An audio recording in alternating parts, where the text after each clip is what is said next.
Hello hi guys, কেমন আছো সবাই? আশা করি ভালো আছো। এখন আমি করলার ভাজি করব। করলা করলা নিলাম, আলু নেবো।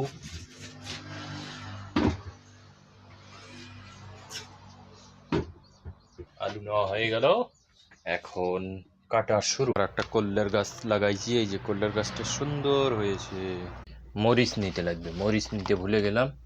এই যে মরিচ নিলাম, মরিচের পর পেঁয়াজ নিব।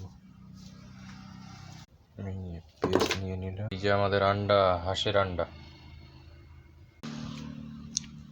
আমাদের রান্নাঘর। কল্লা কাটিং শুরু করে দেই। এই যে কল্লা নিয়ে এসছি,